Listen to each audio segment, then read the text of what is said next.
Hello and welcome to Factor Fate. My name is Brandon Travis and I'm with Casey Quick, Marion Lawrence, and Kaylee Olson. And today we're going to talk about the novel Catcher in the Rye by J.D. Salinger. First, we're going to discuss the case of Holden's instability from the point of view from someone who hasn't read the book. It kind of sounds like Holden's instability is due to the fact that he was a genuinely lazy and not well driven person. Why do you think that Holden is lazy? Well, I don't actually know. I just assume from what I've heard about the book because I haven't actually read it. But it seems that Holden really doesn't have his life together in any of the important aspects. As much as I like to say that you're right, you're not. Holden's instability is due to the fact that he's incapable of controlling his actions. For example, when his brother Ali dies, he punches out all the windows in the garage, and then you just claim it was for the hell of it. So basically, it seems that he struggles to come to terms with his reality. Was there anything else besides his sister's death that affected him long term? Well, it was actually his brother, but it was the start of the down spiral to his unstable mental state. Hold on, I could have sworn that he had a younger sister. Well, he does, but you wouldn't be able to tell based on their completely different personalities.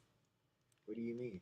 I think she means that Holden's sister Phoebe is more responsible and accepting of reality when Holden's just reckless and doesn't have a care in the world. Did Holden relate to his sister at all?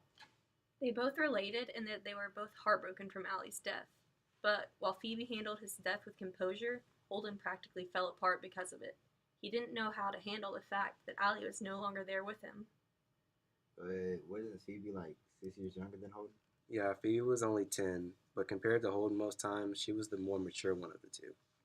Did Holden and Phoebe get along? Because it sounds like their personalities would have caused a few more problems than a relationship was worth. Holden actually adored his younger sister.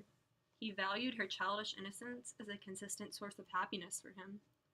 What about the guy that Holden roomed with in college? How was their relationship? Did they get along or did they fight a lot? Talking about Stradler? I guess that's his name. It seemed Uh, that they always had problems.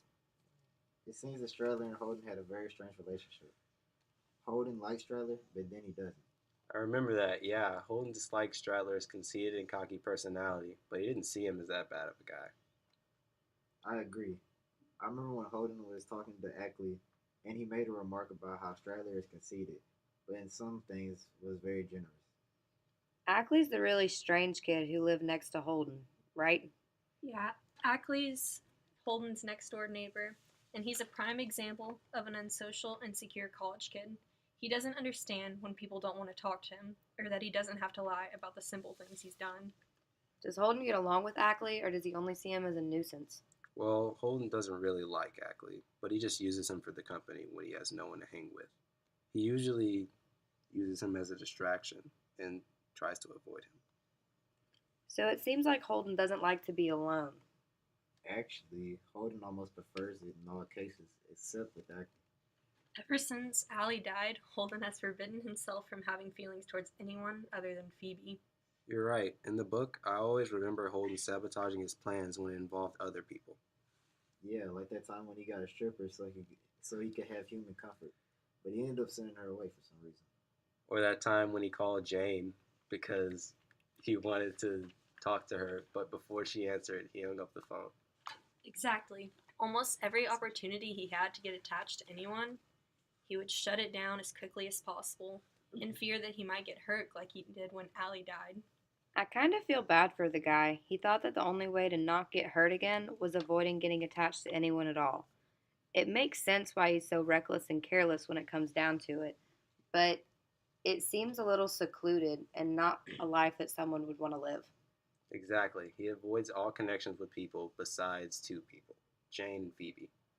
Oh yeah, I forgot about Jane. He's practically obsessed with her, but he never does anything about it, and by the time he does, she's gone. Yeah, even though Holden hasn't seen her since childhood, he's still extremely protective of her and continuously mentions how she keeps her kings in the back. Even after Stradler and her go on a date, he physically attacks Stradler because of his fear that Stradler just used her like he does to all other girls. So it seems that the underlying issue of the novel is Holden's instability to accept the loss of his brother and his fear that he's going to get heartbroken again if he gets too close to someone else. Exactly. J.D. Salinger did a great job of bringing real life issues into his novel by portraying them in various characters in the novel. Well, looks like we're out of time. So that's all for today. Thanks for joining us on Factor Faith.